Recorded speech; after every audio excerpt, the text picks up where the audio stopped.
Hi. Welcome to TableTalk Friday, a D&D podcast. If you like the show, make sure to follow the boys on whichever podcast service you prefer.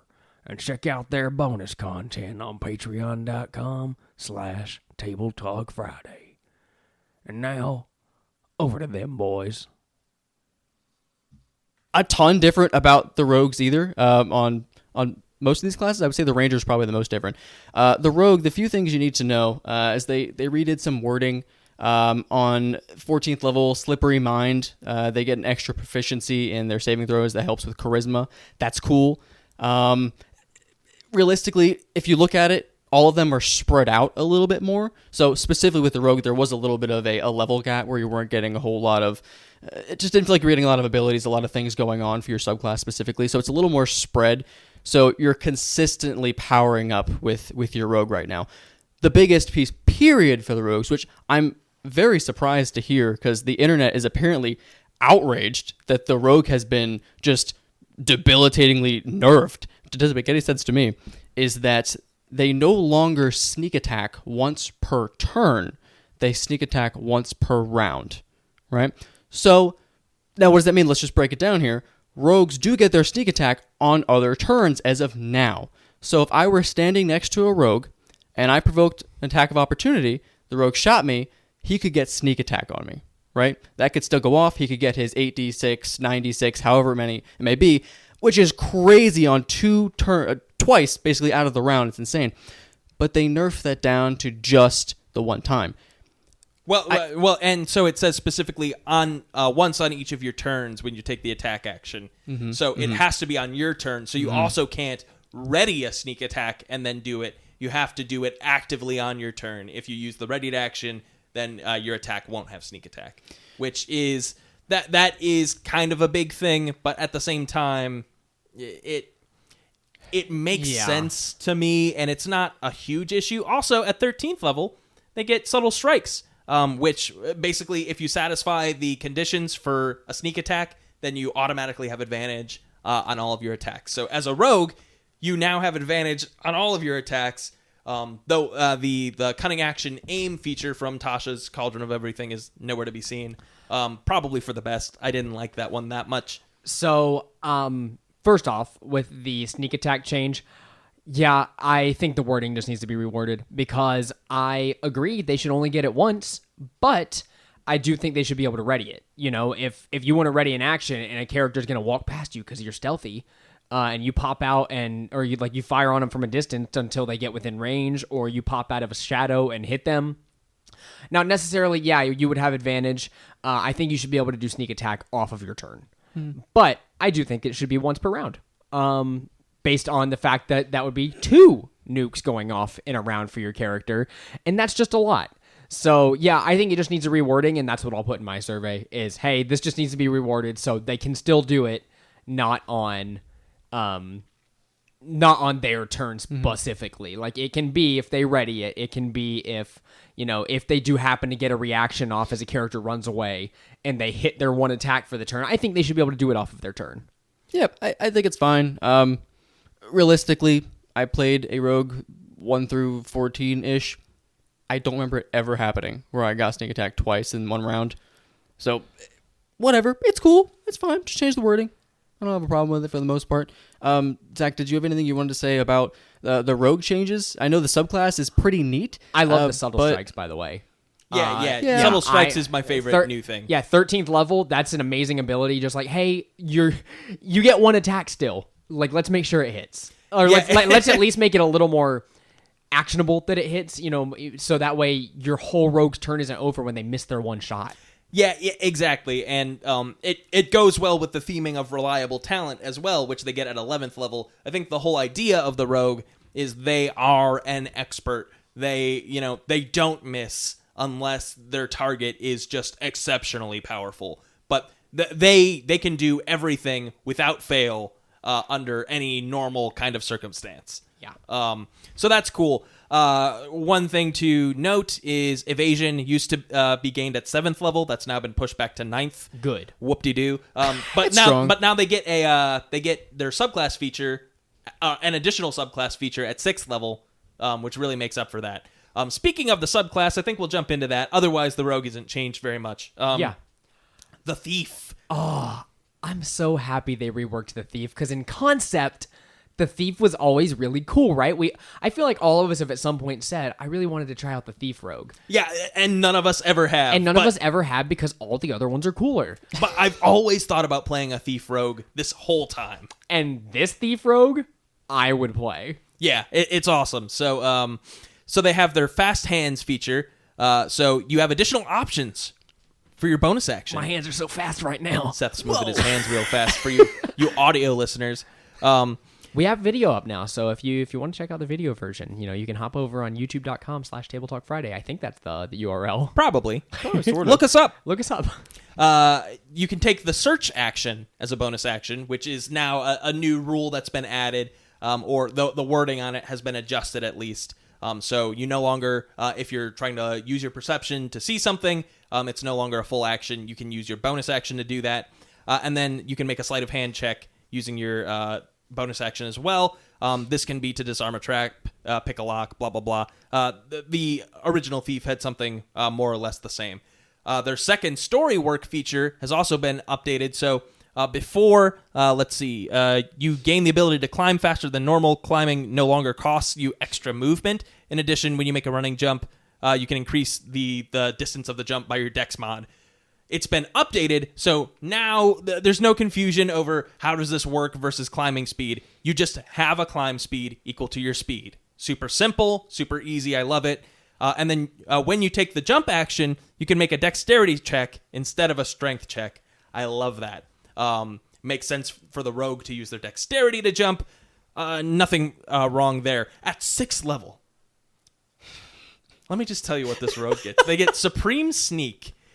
You have advantage on every dexterity check, stealth, that you make, provided that you aren't wearing medium or heavy armor. So, just like Reliable Talent, at 11th level, you're never going to fail any check ever again if you're proficient. At 6th level, you're never going to fail a stealth check ever again, which is...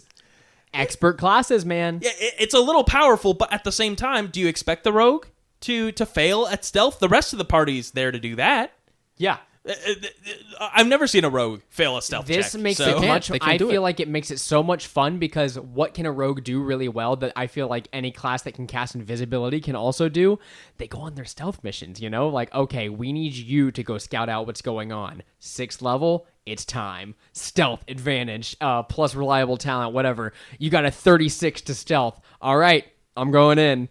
Yeah, and if you think of, like, the Master Thief archetype... Like, that's the thing they're good at, is sneaking around. And honestly, there are other rogues that could have done it better before. So it's nice that the Thief finally has, like, their foot on the throat of the arcane trickster that says, well, I'm just going to turn invisible. They are here to get in and get out, and that's what the Thief is there to do, is to be the cat burglar. And, I'm going to jump in 1 second. Please. Just speaking of being sneaky, right? I don't know if you guys saw this or not. Invisibility has changed. They buffed it just a tad bit. So everyone knows invisibility. It lets you have advantage on strikes against people other than you because you're invisible. Disadvantage on you because they can't see you, right? But now, if you're invisible and combat starts, you have advantage on initiative as well, which is very cool. I think invisibility is a very cool spell. It's very simple. It's something that a lot of people take, but just having a little extra something. I'm going to use it more infiltrating or jumping into an ambush. That's cool. I love and hate it, though, because in my head it doesn't make sense. Because I get it. You can get the jump on somebody if you're invisible. But if initiative starts, it doesn't make your reaction speed any faster as a person to be invisible. Like, I don't react any faster to a situation starting because people can't see me. I think the idea is, though, like, in the moments prior to initiative being rolled, you were able to ready yourself to, like, go. And so even before anyone else has acted, like, you haven't taken any defensive maneuvers, no one can see you. So at that point, all you have to do is leap into action, where the fighter might have to grab their shield, or, any number of things might have to happen before the leap into action. The invisible person has been on edge, ready to pop out at any time. So like I said, I love it and I hate it because if the invisible person gets that, then a person hiding successfully Ought to should also get yeah. that thing. And so that's what bothers me is, okay, well, when you're hiding, you don't get that. We'll see what happens in like the final product. I'm not going to be upset if they keep it. I think it's a good change. Like, invisibility more powerful? Cool. I want to see it used more. Like, great. I want to see what people say about it. Honestly, I want to hear some feedback. Because what they do. that's my only thought is I can't justify it around other things. But anyways, continuing on with the rogue. Yep, at 10th level, use magic device has been made into an actually useful thing. So before in the player's handbook, the thief at 13th level ignores all class, race, and level requirements for using magic items. That's neat. But there's not that many of them that like the rogue would want. Like, ooh boy, I'm so glad I can wear this dwarven plate mail.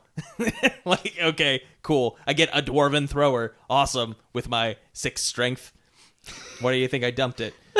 So anyway, the new version at 10th level, in your treasure hunting, you've learned how to maximize use of magic items, granting you the following benefits. You can attune to up to 4 magic items at once, just like an artificer. I will say they're coming for my boy a little bit, just giving away this amazing, unique feature to a thief rogue. Artificers still get up to 5, though. No, they get up to 6. So that's what I said. So I'm not complaining. Oswin has 5 at this time. Get to the best part, Zach. The best part. Charges. When you use a magic item property that expends charges, roll a d6. On a roll of a 6, you use the property without expending the charges, and you can use any spell scroll that bears a cantrip or a first level spell. You can also try to use any spell scroll that contains a higher level spell, but you must succeed on a Arcana check with a DC equal to 10 plus the spell's level on a successful check. You can cast the spell from the scroll, and you can use your intelligence as the spellcasting ability. On a fail, it disintegrates. I want to playtest this so bad because I want the thief to run up to someone, like run up to the wizard, steal the scroll off their back, and then cast it back at, like, steal it with the bonus action fast hands. Exactly. And then cast the spell scroll back at them instantly. Like, how cool is that? Just the idea that they run up and they don't have anything that allows them to like attune to something quickly, do they? No. Because that would be a cool ability too for the thief, to be like, okay, you know what? I don't really know what this thing does. I'm just going to run up and steal it off of the wizard, and then just, use it right away. Or, I mean, it's just really cool to have the thief be like, them stealing things is doable now. It's not like, hey, you have really good sleight of hand. No, you can do it in combat, and it is a viable choice because it's your bonus action to run up and steal something. If you take it off of someone, and then you have the choice, knowing whether it passed or failed, to sneak attack or use the thing you just stole. So Exactly. cool. So cool. And finally, at 14th level, we now have Thief's Reflexes. This used to be something that you gain at 17th level. It also used to be a lot more powerful, but it's still a cool feature. So now you can take a second bonus action on your turn, provided it is the bonus action from your cunning action. You can use this feature a number of times equal to your proficiency bonus. Before, you could take 2 full turns during the first round of any combat, which was really awesome. But it's a 17th level feature. It better be. And yeah, you had to sift through a lot of not so great features to get there. So in general, Thief Rogue, Thank you, wizards. Yeah, it's the one. Honestly, the Rogue in general, they did the right thing. They didn't mess with it too much, but they shored it up in the areas where it was lacking, specifically the Thief. So awesome. I love it. Let's talk about Rangers. Oh gosh. I'd love to start because I think here they took the Ranger base, like the base player's handbook Ranger, and made a lot of changes to it that just make it so much more comparable to other classes. Because that base player's handbook Ranger was, I'm not going to say horrible, but it was not up to snuff with everything else we could use. Now, having this reworked Ranger, and I feel like with the Ranger subclasses and options we've been getting over time, we have gotten much cooler, much more thematic, much better Rangers. Like, I like playing Ranger in 5e now. But this one D&D Ranger is very exciting to me. I'm excited to see where it goes. I think with all of these new options and these expert classes, right? All I want to hear about is more subclasses. How do they expand on this? What else are they going to give me? But I'm going to agree that across the board, and they talked about this in the main overview expert class video, is that when you're looking at and you're selecting a character to play for a year, or 2, 3, however long it may be, these options now feel like they're more on par with each other. Out of these 3, I would play a rogue again because, it's my personal favorite, but only because I like it the most, right? I think by picking a ranger right now, I'm not significantly weaker than a rogue. I'm not significantly weaker than a bard, right? It really feels like this is on par, and that translates through with a lot of the feats and the spells we've talked about. But it really does feel handy. I like it. Absolutely, I agree. And a lot of the features here will seem similar to some of the updated options from Tasha's Cauldron of Everything. One notable thing, though, that they brought back from the Unearthed Arcana that preceded that book, and I'm excited to see it back, is at first level, they get their favored enemy feature. You're adept at focusing your ire on a single foe. You always have the Hunter's Mark spell prepared. So as opposed to the separate Hunter's Mark that you get in Tasha's that still requires concentration, when you cast Hunter's Mark in this way, you don't have to concentrate on the spell. Once you cast it, it lasts for the full duration, and you can end it as a bonus action or until you are incapacitated. It doesn't require concentration, I think, is the main thing that we have to focus on here. So in the Unearthed Arcana before Tasha's, they had an extra feature that didn't require concentration. They could add their Hunter's Mark to it, and it got disgusting, so I'm glad that got fixed. But this is still awesome. You can Hunter's Mark. You can't Hunter's Mark them again, but you can use your concentration for any number of awesome ranger spells that require Strike. it. Yeah. Like you can Hunter's Mark someone, go into Zephyr Strike, and then go in for the hit right away. Love it. Yeah, Zephyr Strike, Entangle you could finally use as a ranger. Healing Spirit. They've got so many good ones. So I'm glad that it's not getting swallowed by Hunter's Mark. And honestly, if Wizards, if you're listening, if there's anything that you keep from this playtest, I'm going to say it in my survey as well. But this one thing, please keep it. I love it. I'd love you so much. Anyway, Rangers choose their spells from the primal spell list. It functions very much in the same way that Bard spells did, but they're a half caster, so they gain a new spell every 2 levels as opposed to every 1 level. Also, they get their spell casting at first level now as opposed to second level. Finally, like something good like that. I appreciate a big change like that, because before it would be like, okay, I'm a ranger, so I'm just a nerfed fighter until I get my spell casting. Yeah, exactly.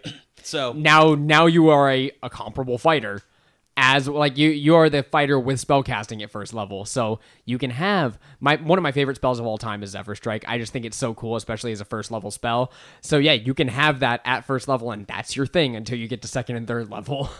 And you can also cast Cure Wounds, which the Bard can't. So cool that you can do that as well. Yes. Also, they don't mention anything about a component pouch for the Ranger. It seems like they really just want you to cast using a druidic focus instead. I'm not sure if component pouches are going to be making a return in 1D&D. I like them as an extra option, but it did seem odd that in the player's handbook, Rangers were limited to casting with a component pouch when no one else was.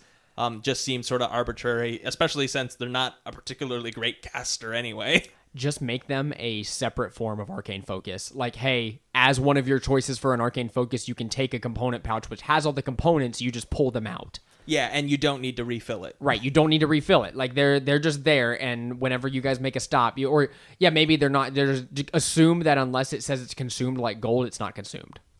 Agreed. I agree. I'm gonna say, honestly, I kind of hope they do away with it or put it off to the side.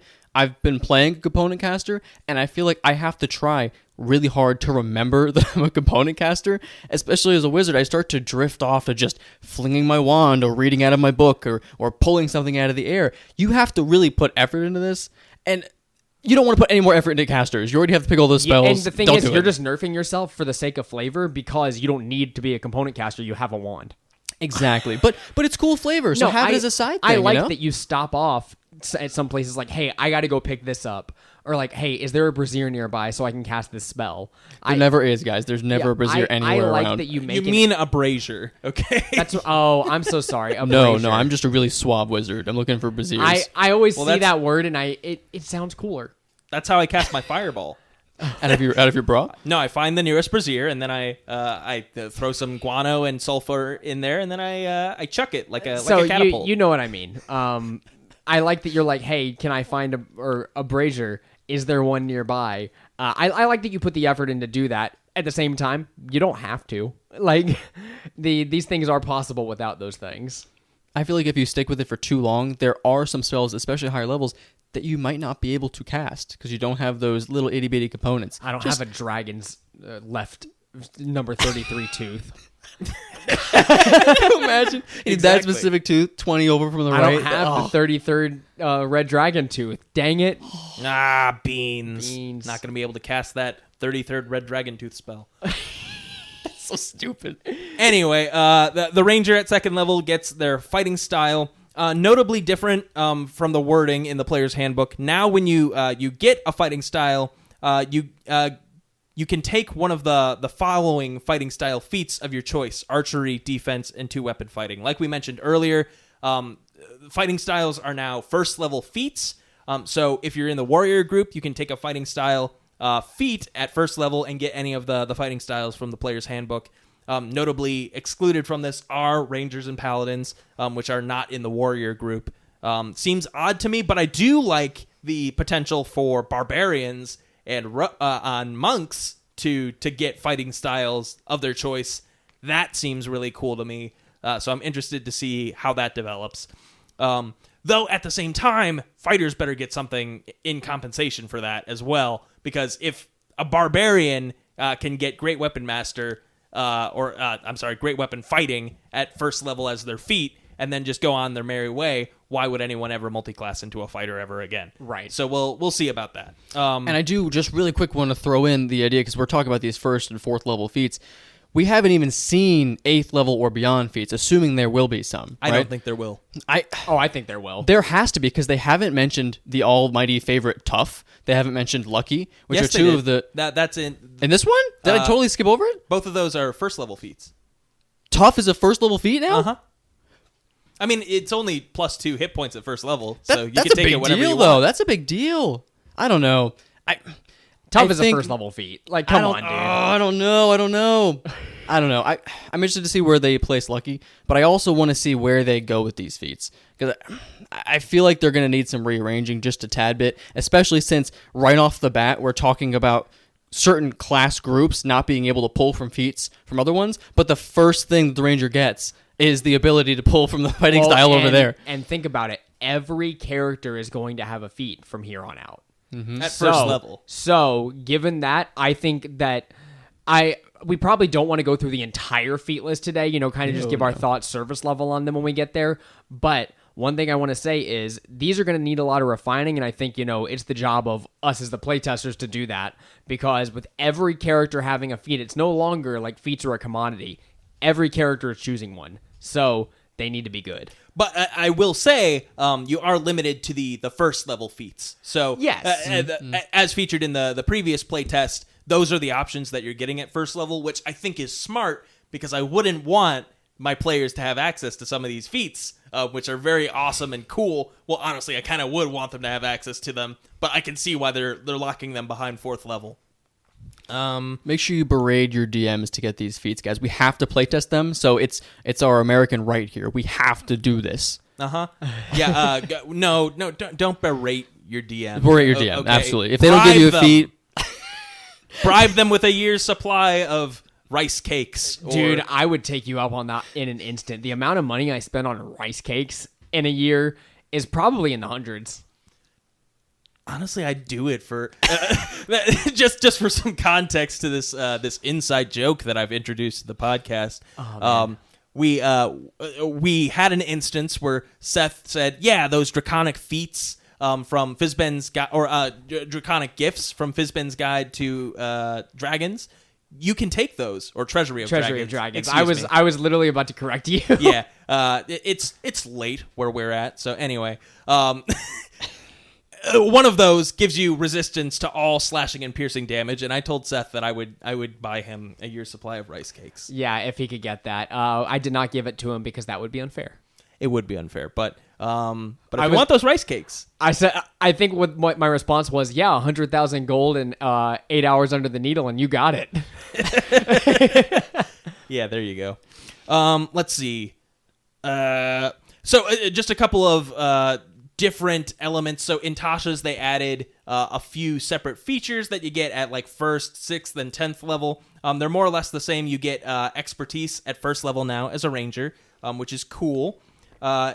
Additionally, at 7th level now, you get roving. I believe it was at 6th level in Tasha's, but not super different. You get plus 10 to your speed, and you get a climb speed and swim speed equal to your walking speed. Disgusting. I love it. My favorite thing about the new ranger. It's good for a ranger. Like that makes sense to me that a ranger would be able to range. You know what I mean? Yeah, they absolutely. should be able to do it. Be able to range. They should be able to range. No, it's thematically appropriate. I expect the ranger in the group to be, Bear Grylls. He needs to be just going through all the wilderness, just be incredible with it. Like remember the old favorite terrain where you could do all this cool stuff. You could track your enemies better. They should be like that. But they should be like that universally. They need to be able to trek and just be exceptional hunters all around. And I love that. I dig it. Yep, 100%. And then Tireless has been updated. So I believe in Tasha's, you could shed a level of exhaustion every long rest.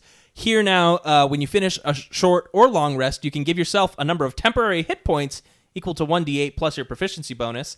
And then additionally, if you're exhausted, when you finish a short rest, your level of exhaustion decreases by 1. That's very powerful, but also I feel like it's sort of earned if you're diving 11 levels into Ranger. And I believe that this makes perfect sense thematically for a Ranger. You put yourselves in scenarios where you are pushing yourself to the brink all the time in the wilderness and or wherever you've been living and getting this experience from. It makes sense that as you're the expert in this field, you would be the best at not getting tired down and exhausted. Oh, they feel so much stronger. And I will say, we're talking about the exhaustion.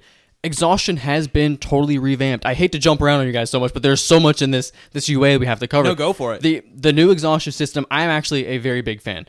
The old one was, I believe there was 5 or 6 levels of exhaustion. 6. You died on the 6th one, but it was so confusing. At the first one, you weren't sure what was happening, and the second one, you lost some speed or all of your speed, or some of your checks were disadvantaged, but not your attack rolls, but possibly it was too confusing. You had to look them up every time exhaustion happened. It was which ridiculous. is why I barely use it, because I hate looking up the exhaustion rules every time. They're on the DM screen. I get it. They're there. But I hate stopping to be like, okay, well, now what did that exhaustion do again? And look down. Oh, does this count for my exhaustion?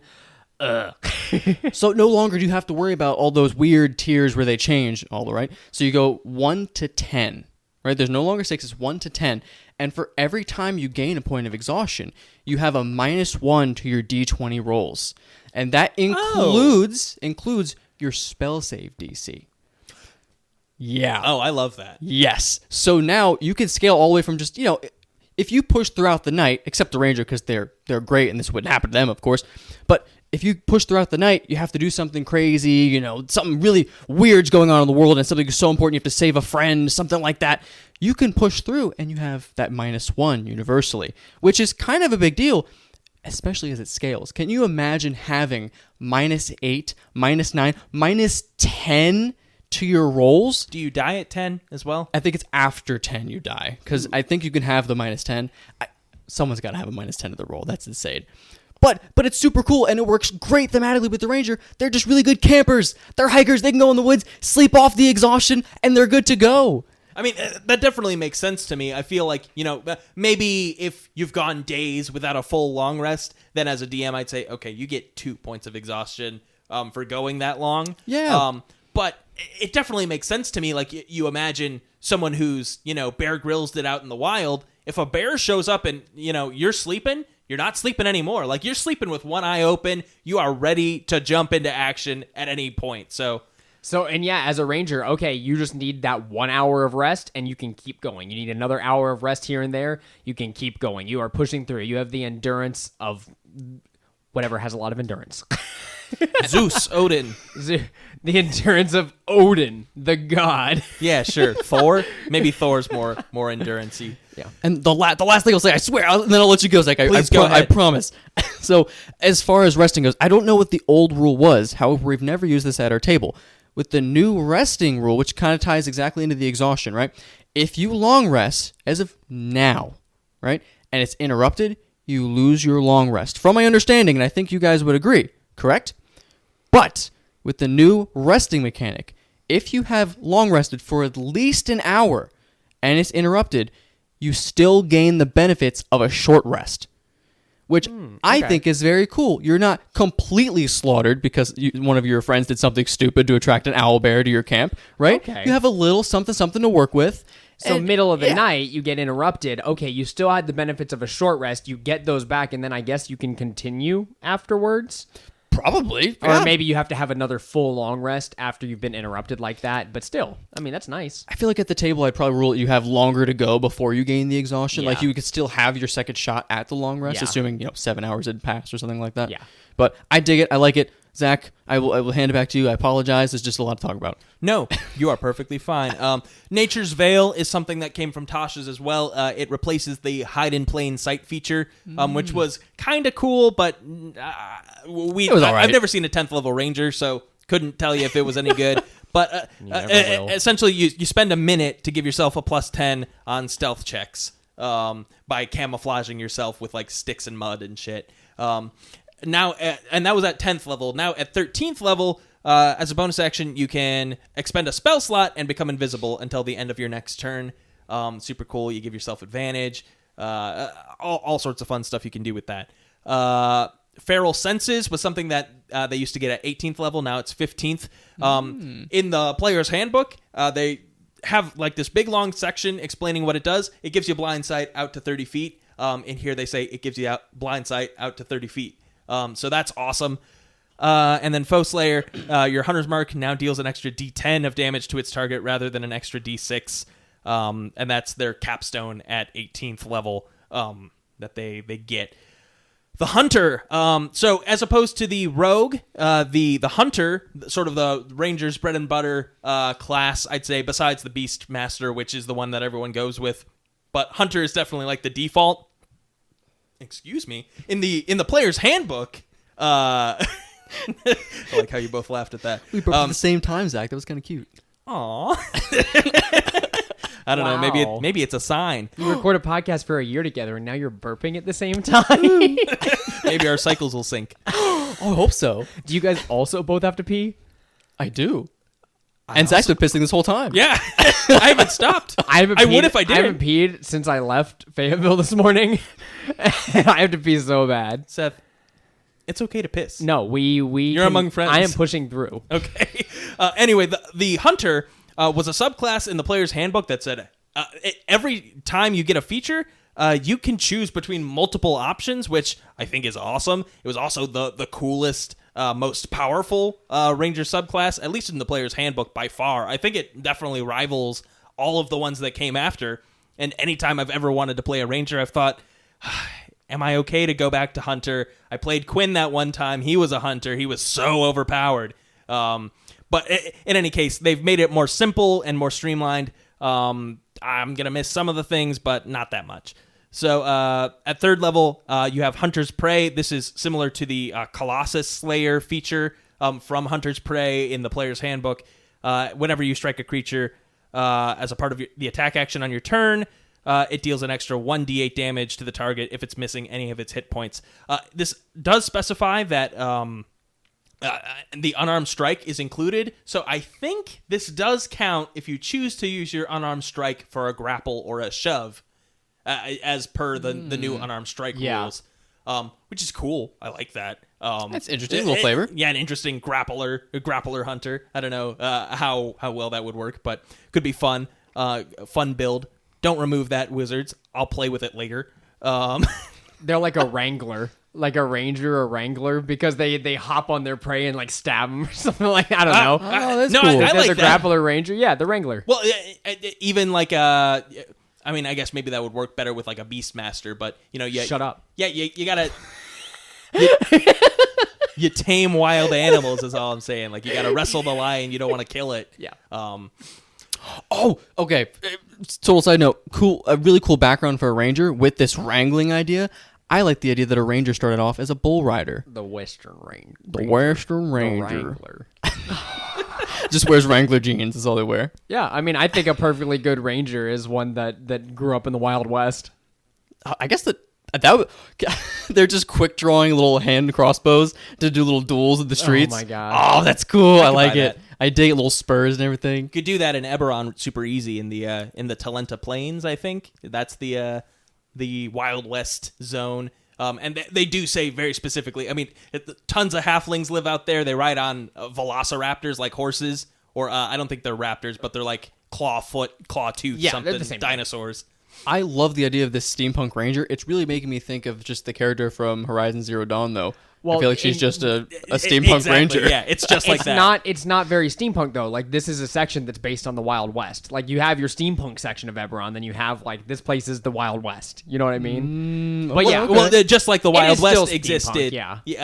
when New York was doing what New York was doing, the Wild West was still the Wild West in the 1800s or whatever. So cool that it's there. Anyway, that's not what this is about. At 6th level, we've replaced defensive tactics with Hunter's Lore.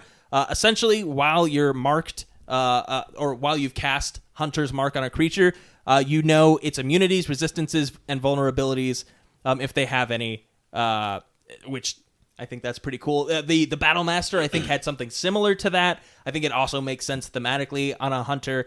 The defensive tactics thing was cool, but, we're not missing it with all the other cool features the Rangers gotten at this point. Multi-attack, though, this is one that I'm going to miss. So in the player's handbook, at 11th level, you used to have the option between volley and whirlwind attack. Now, everyone knows volley is mathematically, it's the better option because you can make more. Essentially, you can choose an area. It's either like here, I'll read it specifically. You can make a ranged attack against any number of creatures within 10 feet of a point you can see within your weapon's range. So this 10-foot radius circle, you can pop, pop, pop, pop, pop, all creatures within that area. If there's anyone vertical, you can hit them as well. Super cool. Yeah, the idea is you load up a bunch of arrows and you fire them as a volley in the air and they hit that area, which is cool. Yeah, and they all, roll like a regular attack roll, so it's not like the spell Conjure Volley, which is a little different. And then additionally, you had Whirlwind Attack, which you can charge up your sword like Link from Zelda and attack any number of creatures within 5 feet of you. I love that option. It's so cool. I've never gotten to use it. Never will. Because the new version, you can now you always have Conjure Barrage prepared, which is a 3rd level spell that smells like butts. And you can also cast the spell, and this is an interesting part. You can cast the spell with a 1st or 2nd level spell slot. When you do so, the spell's damage is reduced by 1d8 for each slot below 3rd. So, Conjure Barrage does 3d8 damage in a 60-foot cone. You basically fire a barrage of arrows in that area. Everyone takes just a little bit of chip damage. If it's a group of goblins, they might all die, but otherwise, it's not going to be that great. But now you can also do that using your lower level spell slots, which gives it a little bit more utility, but at the same time, I'm really going to miss that whirlwind attack. So, maybe we can get it back. Yeah, this is one that I hope we revisit. I like the idea of downcasting spells. I think Conjure Barrage is a good example of this not being overpowered, but at the same time, why in God's name would I do it? My Hunter's Mark doesn't count towards that. If I'm only going to be doing, I roll a 1 on the D8 when I use my 1st level spell slot, yeah, it's a 60-foot cone, but how many DMs have you had that place enemies, in a reasonable position for a 60-foot cone? It never comes up. No, it's perfectly fair, but I think more so, which is, again, so strange that they're releasing this with this UA, because we're talking about expert classes, but the idea of downcasting a spell is absolute insanity. there's like 500 spells in D&D that you can cast. So the idea that there's the possibility that other spells could be downcast, I don't even know where to start with that. There are so many spells that it wouldn't work with. It would be really cool with. It might possibly work. So I feel like if I had to put money down, they have to stick with just a few of these spells that are going to work that way. It's got to be thematic with your class. Yeah, right? because otherwise a spell like Burning Hands makes no sense to have anymore, because when you got Fireball, you can just downcast Fireball, and now you're doing, 3 damage die more and in a much wider radius.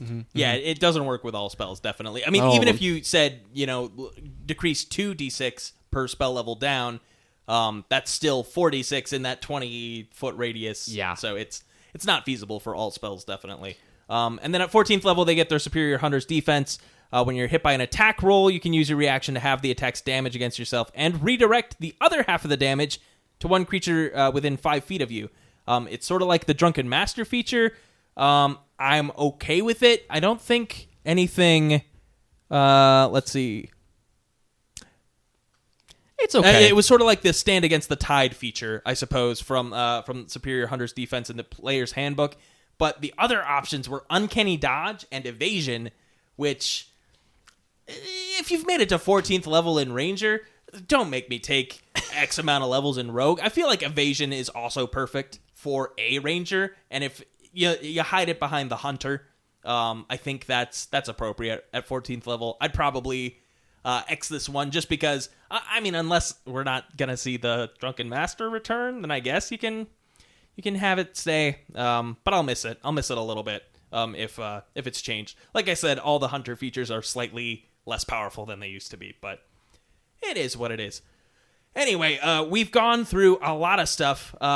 We've still got feats and some additional rules to cover. I guess we'll start. Does anyone have any particular feats that we recall from this section that we really want to talk about? Well, I know what you're going to talk about. I have some things to talk about right now, Sure, boys. go ahead. Start us off. All right, jump into these feats. I have a complaint.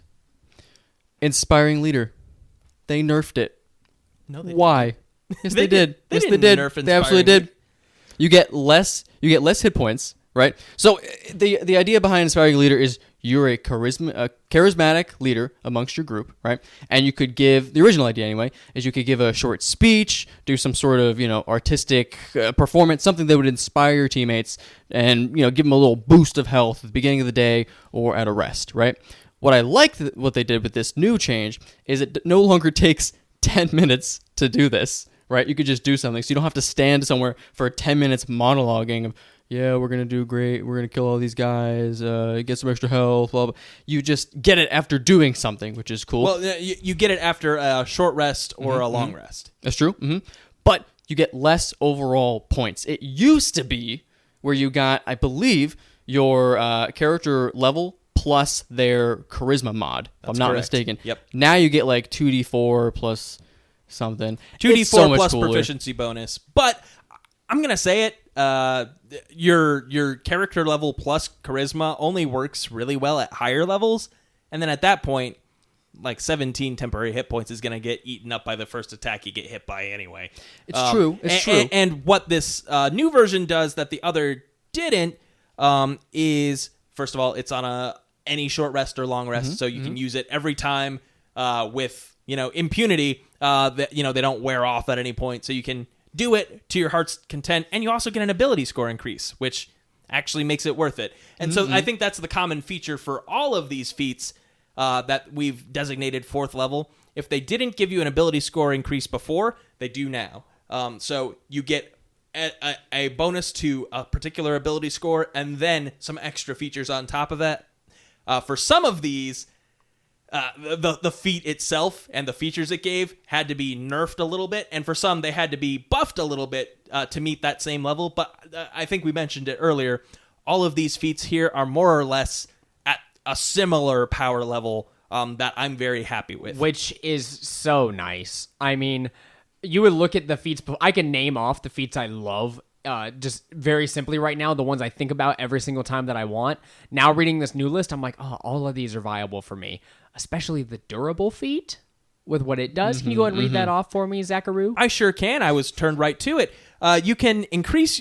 So first of all, it increases your Constitution score by 1. It did that before, but additionally, rather than the shitty stuff that it did before, now you have advantage on death saving throws. That alone is worthy of a feat.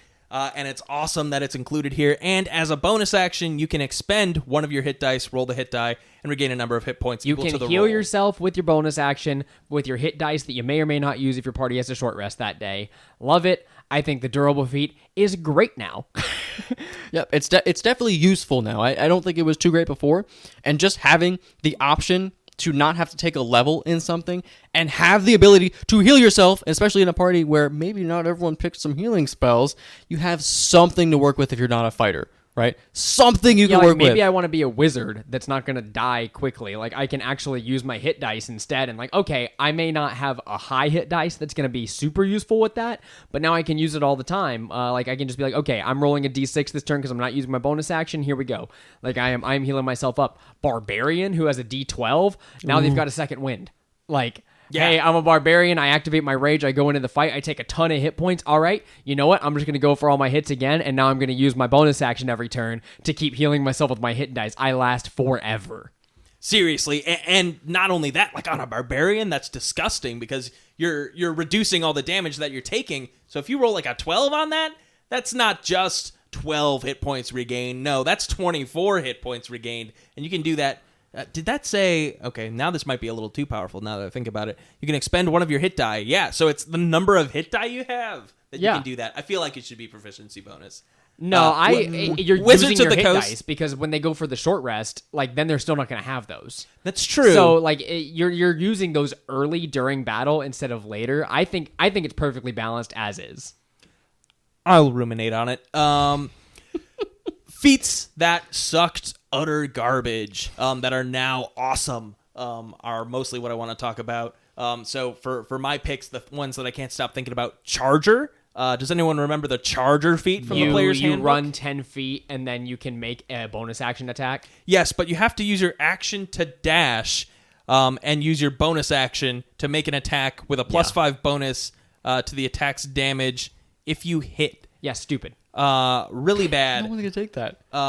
New version, you increase your strength or dex. You have an improved dash. So when you take the dash action, you increase your speed by 10 feet for that action. Great. So you're faster when you dash. That makes sense. So now if you dash, you can move 70 feet instead of 60 if you're just a typical character. Awesome. I love it. Unrelated to dashing, you don't have to dash to do this. If you move at least 10 feet in a straight line immediately before hitting an attack, hitting with an attack as a part of the attack action on your turn, you can choose one of the following effects. Gain +1d8 bonus to the attack's damage roll, or you can push the target 10 feet, provided that they're no more than one size larger than you. You can use this benefit once on each of your turns. This pairs so well with... I think the mobile feat actually isn't present here. Or, no, it's been updated to the Speedy, I think is what they call it. Yeah, why'd they call it that? Speedster. I liked mobile. I thought it was a good term for it. Yeah, and it no longer does the thing that I'm thinking of. But it's awesome for characters that can negate attacks of opportunity. So you cast Zephyr Strike, you're no longer affected. Yeah. Whatever the case may be. It's great for running around and smacking people and like encouraging a melee fighter to not stay in one spot. Awesome. These are the kind of feats that encourage a play style. So super great to see that happen. Also, it's great for like those monks and rogues that like dash in and dash out constantly. Exactly. Like having the extra movement with the dash can get you so far out of range that they now cannot get to you unless they dash as well. And or like you get in, you get extra effect on your hit, and you get out. Like I like it. I like it a lot. Well, and now that makes me think for my ideal Goku build. You're a monk. You take some form of flying, and then you do this, and then you push them 10 feet back with your punch. You send them flying through a mountain. Yeah, that you is take 10 the feet draconic away. subclass that lets you fly with your Step of the Winds.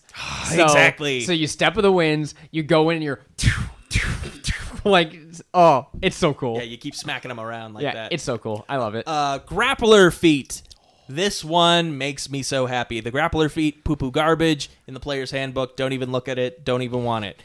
You can increase your strength or dex. Originally, it didn't do that. You now have advantage on attack rolls against a creature that is grappled by you. That was also something in the original grappler feat. That's pretty much all it did. Now you get fast wrestler. So you aren't slowed when you move a creature grappled by you, provided the creature is your size or smaller. I think before we mentioned how grappling, now if you attempt to move a creature that's grappled by you, you suffer the slowed condition. Now you can negate that. And not only that, but you're not moving at half movement either when you're moving a grappled target. You can pick someone up and run with them like Donkey Kong in Super Smash Bros. You pick them up and you're going, and doesn't matter where. Love that. And then punch and grab. When you hit a smaller creature, when you hit a creature with an arm strike as a part of the attack action on your turn, you can deal damage to the target and also grapple it, which, looking at the unarmed strike features, you choose whether to deal damage or grapple. Now you can do both in one hit. And if you're a ranger, hunter ranger, you can add your extra thing to that too. So that's that's a lot of damage. Even if you're not a monk, you're doing a shit ton with your grapple hits. Yeah, very cool buffs. Very cool. I'll throw one in really quick. That actually had very little change. When you think of melee fighters or warriors, classes of that sort, you're going to think of sharpshooter. You're thinking of great weapon master, which we'll go into in just a moment. Have been nerfed, right? They have been nerfed, but the equivalent, I feel like, the go-to feat for mages would be Warcaster, and I think a lot of people would probably agree. It's very strong, it's very symbolic, and a lot of casters are going to go right for that one because it allows you to maintain concentration on your concentration spells, which is phenomenal, right? But it didn't actually get nerfed with the other ones, which is super weird. They actually buffed it because they gave it the ability score increase, which it didn't have before. It does the same exact thing with a little more oomph to it, which is very interesting, and I'm wondering if they're going to change that at all. But they buffed Spell Sniper, I believe, though, right? They did buff Spell Sniper, so which makes it another viable option. Yeah, in addition to the bypassing cover thing that it did before, it increases intelligence, wisdom, or charisma. You can be within 5 feet of an enemy, and it doesn't impose disadvantage on your ranged attack rolls. Awesome. And then you have the increased range.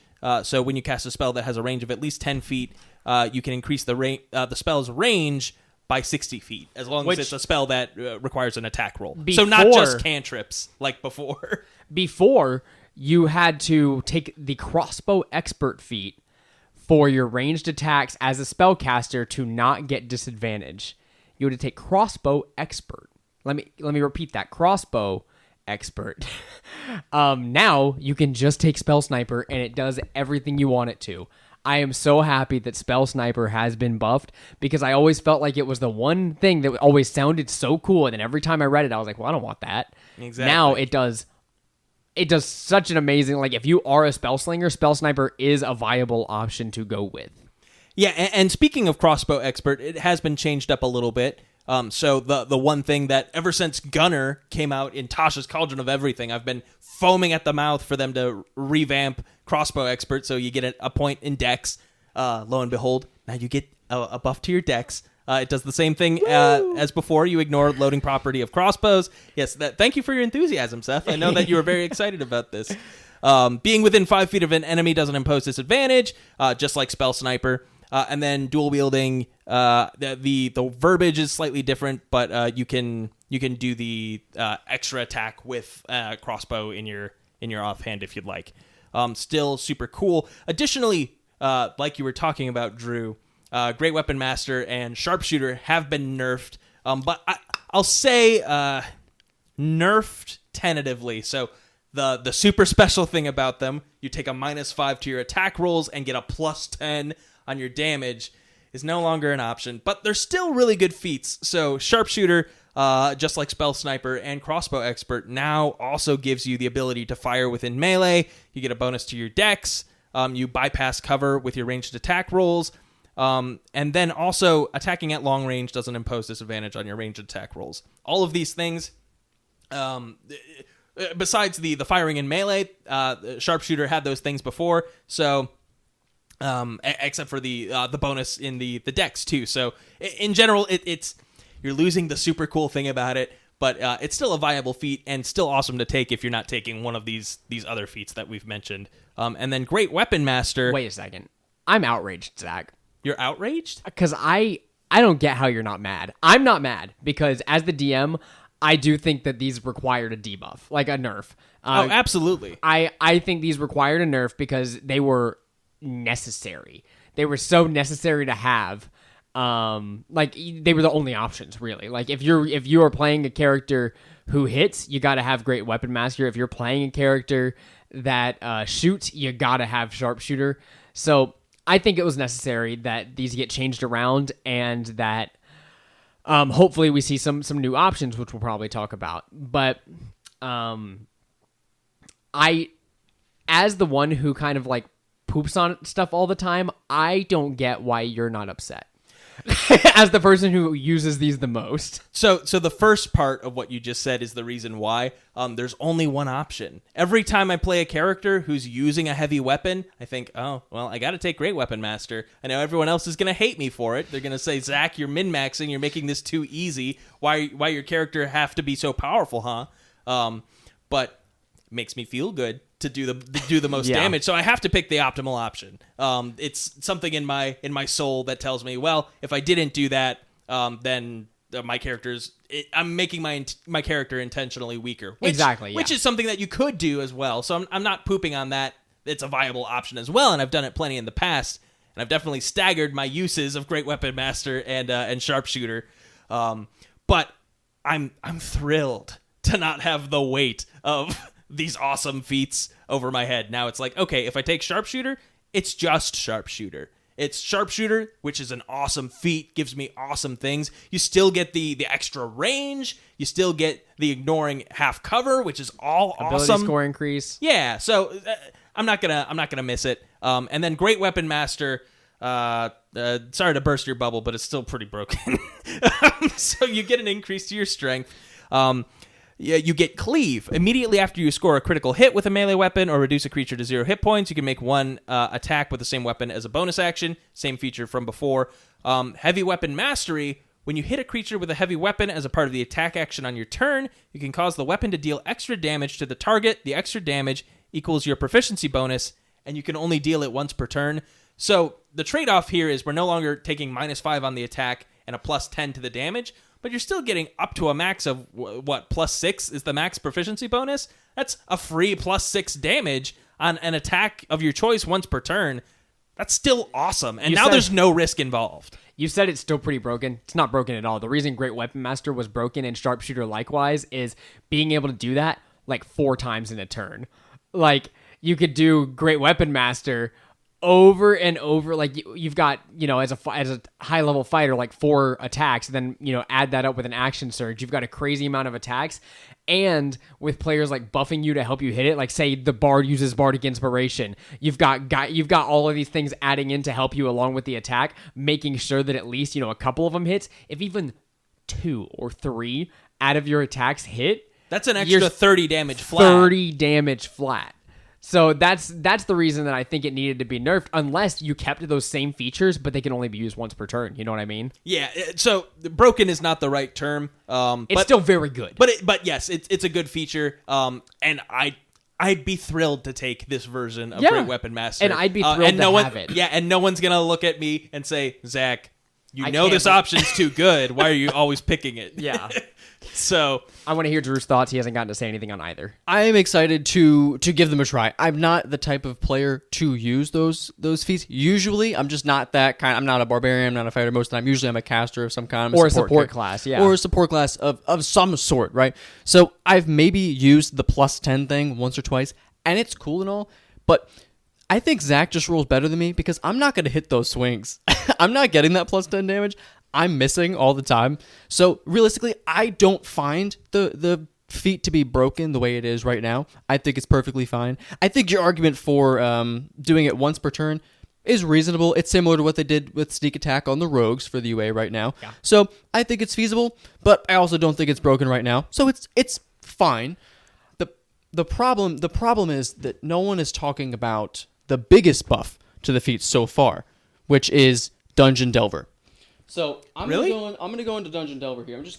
We're gonna reminisce. Please here make it quick because we have recorded 2 entire episodes yes, at this point. absolutely. So So I'll just give you a little flavor. Getting an extra long one. Dungeon today. Delver, the way it is now, you have advantage on wisdom and intelligence checks to detect the presence of secret doors. Obviously, very good, very good. You have advantage on saving throws made to avoid or resist traps. Cool. Amazing. And you have a couple of things to help you with traps. And what they actually did with this UA is they took this feat and they removed it from the game. So it's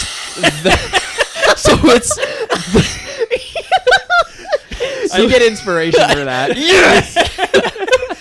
I knew where you were going with that, Drew, and I was so upset when Seth, you said, wrap it up. I said, no, you give this man all the time he needs. This is going to be funny. I was not expecting that at all. You got me. I saw they came out with feats. I promise to wrap this up. But I saw they came out with more feats and they reworked them. I was exhilarated. I went right to the D section just to check out this perk because it's the least used, worst perk in the entire game. And I was so ready to see what TLC they gave this thing. And they just said, nope. And they yeeted it out the window. It's not a thing anymore, boys. Don't worry. Don't let it hurt you any longer. Take Great Weapon Master. Take Sharpshooter. Focus on something else, please. Just tear that page up there out. as one of your best jokes you've ever told. I'm serious. That was good. I think we don't have any more time to talk about feats, but if you're following along at home, I love Shield Master. I love Shieldmaster's Skulker. great. Yep, all good. I want to talk more. I love all of these. All of the new feats. The one that I want to, or the ones that I want to poop on that we haven't talked about at all, the epic boons. There only seem to be a couple good ones. There are a lot of suboptimal ones. I really want all of these to be more powerful if we're going to call them the most powerful thing that you get at 20th level. Otherwise, no one's ever going to do it. Dual wielder as well was confusing because now you can only dual wield with one light weapon and one other weapon. So, interesting choice. I feel like a dual wielder should be able to have 2 long swords. Yeah, really quickly, we didn't mention the change to that rule. I guess we'll get to that in the optional rules section, right? Yeah, it's the light weapon property. Yeah. So basically, you can always now, if you have two light weapons in your hand, make that extra attack instead of using it as your bonus action attack. You just, with your attack action, can make those 2 attacks with the other weapon that's in your hand still there. As long as you have a light weapon, you can just make those 2 attacks. Your bonus action is free. Cool. Yeah, and it is only 1 extra attack. So if you have extra attack, you're not doing 4 attacks now. Right. You're just doing 3. Right. I like it. It does beg the question, is this a little too powerful? We'll see. It still doesn't include the extra damage and stuff, correct? Yeah, so I mean, you would need the 2-weapon fighting style to Right. get the extra to add your proficiency to to add your ability modifier to the damage. Is it too powerful with the Great Weapon Master stuff and you having to have the 2-weapon fighting style and everything? I don't think it's too powerful, but I guess honestly, I want to play test it and find out. Yeah, and in general, it seems we might be stepping away a little bit from making attacks as bonus actions in general. So I don't mind that, Which I'm okay with. Yeah, I'm more than okay with that as an option here. Well, just maybe, because they are freeing up these bonus actions for multiple ways, talking about the Bard as well from before, maybe that's foreshadowing with some of these new subclasses we're going to get. Maybe the bonus action will be directly tied into them. Maybe Or, they'll have more features. As we've been seeing with a lot of the races recently, a lot of racial features have been tied behind bonus actions, such as the Elven, like Misty Step and whatnot, where I feel like bonus actions might be a little more flavorful and different option, like support and like movement-wise. Yep, I'd like to see where they go. I definitely want some more bonus actions because I still feel like it's the least used part of your turn. Like, I use my reaction all the time. My action, of course, movement. But bonus action, you don't necessarily always have a lot of options. I think it's usually used pretty well. Cunning action's always there. Like, you've got the million fighter options you get, million spells or bonus actions. I think it's used pretty often. There's some, but I think it's definitely used the least, and I'd like to see more of them. Yeah. For sure. There are a ton of new rules, or changes to rules added in the rules glossary here. We don't have to get to all of them. Yeah, just give me the spark notes. Yeah, I want to call out, earlier we said that hidden people would also need surprise. That is one of the rules. I'm okay with it now. So yeah, there's that. Also, hiding is a little bit easier to do now. All you have to do to hide is make a DC 15 stealth check, and then on a successful check, you're hidden. Make note of the check's total, which becomes the DC for a creature attempting to find you. So in order to hide in general, you need to at least roll a 15. If you roll below a 15, you are not hidden. You do a bad job. And then for a creature to be able to spot you while you're hidden, they need to make a perception check, or I assume their passive perception needs to exceed the check that you made. So that's reasonable. I like it. yeah, I love it. It's awesome. It's great. Speaking of passive perception, as far as I could tell, I've read through this quite a bit, it was not mentioned once in the entirety of this UA. I'm not sure if they're doing away with it. I would like to see them, because I frankly don't use it for anything, and when I'm explaining it to new players, I tell them to disregard. Did we see the observant feat or anything like that? The observant feat is there, but it does not say anything about their passive perception. Then I am curious to see what they do with that. Mm-hmm. Yeah, observant now lets you take the search action as a bonus action. I wouldn't be upset if there was no passive perception. I think it would be a good change if we go there. And just total side note, observant, it's cool now. You know, it's got some cool features. I won't go into the nitty gritty, but they took away my favorite part of it, which was that you could read people's lips. Which I felt like that was so niche, and I've never Really? seen it used. Really? They used it in an episode of Critical Role recently to great effect, and because one character has insane passive perception and uses it. So hate to keep bringing up, the most popular D&D show, but it did get used very well.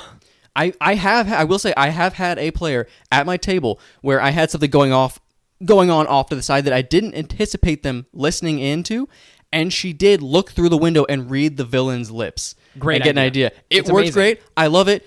Maybe it's niche. I'm mad they got rid of it. Okay. I don't like it. It made me cry a little bit. Maybe we can see. I peed myself to sleep. Maybe we can see it come back. I feel like it's not all that powerful. It just seemed a little. It was different. It was unique. It was it was that plus 10 to damage. It was something. Oh, it was something cool. Something nothing else did. All right. All right, I'll next agree thing, with next you. thing. Sorry. Changes to a couple spells. Bark Skin, which before made it so that your AC, if it's lower than 16, it is now 16. Poopy spell for poopy players. Now it is a second level spell. It's still in the primal spell list. You touch one willing creature until the spell ends. Their skin turns to bark, and they gain a number of temporary hit points equal to your spellcasting ability modifier plus your proficiency bonus at the start of each of their turns. So now it's like a buffed heroism, and it would be more useful. So I'm a fan of the change. If that stayed, I wouldn't mind. Guidance Got nerfed. got nerfed, but also buffed. It's the exact same thing as the Bardic Inspiration situation. So now you can only use guidance as a reaction, which you take in response to you or an ally failing an ability check within 30 feet of you. You can add a d4 to it, possibly turning a failure into a success. Once a creature rolls the die for this spell, that creature can't benefit from this spell again until they finish a long rest. I didn't see that part before. Never mind, it's horribly nerfed. That's why I said that, because I love this. Because I heard some other DMs, or I heard them talk about it when they were doing the extra class or expert class review, and some tables, if a character takes guidance, just have characters roll d4s extra all the time because they just assume that the person's going to use it. So like, okay, right. Every time you roll a d20, just freaking add a d4 onto it. And, not being able to exploit that is really nice. Because in a lot of instances where the caster is supposed to be concentrating, it wouldn't make sense for them to go around all the time and be like, bless you. Yes, I'm doing this all the time. At every point in the game, I'm making sure you roll an extra d4. This makes it reactionary. It's still very good. And it makes it so, I would be okay if it was like, you can't use it again until after like a short rest or something. I would be okay if it was a little more frequent like that. But I think this was a good and necessary change for those tables. At our table, it has never been a huge problem. Could it be? Yes. But I feel like all of us are respectful enough to not make it a problem. Right. If I didn't say that I cast guidance and it wouldn't have been reasonable for me to have cast guidance, then I didn't cast guidance. Right. If it's an if it's an RP scenario that it makes sense for you to be able to use it, I'm always like, yeah, sure, go ahead and use guidance. It's okay with me. But yeah, this kind of just puts a rules limit on that. That's why I love the new guidance, period. Flavorfully, it makes it so much easier. I cannot tell you how many times I've played a cleric or someone that could cast guidance, and after you cast it the first time and it was really cool and you called upon your deity to bless Oswin with the might of accuracy, like you can only do that once or twice, and then after you just, if you keep doing that, it's not cool anymore. You're doing the same thing over and over again. There's only so many ways you could flavor guidance. So the idea that you can only use it so many times a day, it's a little bit bigger of a deal, but also it's a cantrip, guys. It's a cantrip. And it's reactionary. It's a reaction cantrip that that can only go off if they failed the roll. So now you're not wasting guidance at all. Like, if they roll a nat 20 with it, you don't have to worry about it. You're only using it when they fail a roll, like Bardic Inspiration. You use it in combat, which is exciting. Yeah, you don't have to use your whole action for it. I love that. I'm okay with it. You're right that it is a nerf, though. And I think that's for the best. Any additional thoughts? I'll call attention to. So not only do we have the search action being called out here, which we did have something similar before, now we also have the study action, which is an action to use your investigation to look around an area. And then we also call out the influence action, which is an action to attempt to, persuade, deceive, intimidate a specific creature. And it provides some specific outcomes for what your check might actually do. I appreciate that. It makes it a little less hand-wavy for the DM. We'll see if they make any changes to that. Yeah, it's not mind control. You're not forcing anyone to do anything. You're not charming someone. It's just you are, in the way that you would use persuasion or deception or something like that, you are influencing someone's actions. Like, we're actually trying to do that. And I'm a fan of the way it was worded and everything. Yep, influence, big fan of. I like the way it was worded. It needs to not be in the player handbook, and it needs to be in the DM's guide. It's something a little more an option. It's something you can do. It's like a variant rule, right? But the DM's going to make the call of how you make those persuasion checks. Just jumping really quickly to the study and, was it search, right? Search, yep. They're both very similar. Frankly, I think it makes it more confusing. The idea that I'm going to use my bonus action to do a search, but then I have to find out what the search is, and we have to correspond it with which check. Like, why can't I just say I'm making a perception check? It's just so much easier. I think it's more simple. It's right there on your sheet. Nowhere on your sheet does it say search, study, influence. Just use your rolls. I think they're trying to codify, this is what you use investigation for, this is what you use perception for. Yeah. Stop using them interchangeably.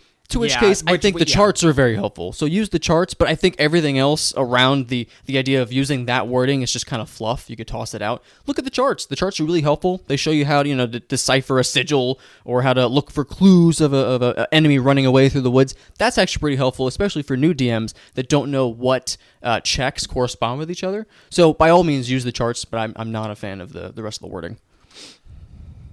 Thank you so much for listening to this episode of Table Talk Friday, a D&D podcast. You can find us giving you even more content on patreon.com/Table Talk Friday. You can also find us posting these in video form on YouTube now under our name, Table Talk Friday. That's us. I also have a separate YouTube channel, The DM Seth. Check it out if you get the chance. It's going to be great. We are also on TikTok at Table Talk Friday, Twitter at Table Talk Friday, and I already said YouTube at Table Talk Friday. Now, please, here at the end of these episodes, can I have the expert take me out?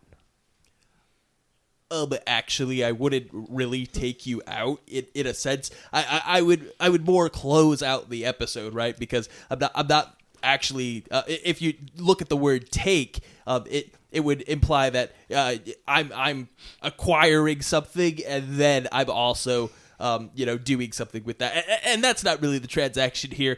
I have no influence over any of our audience, and so really the word "take" is not appropriate. But try again next time.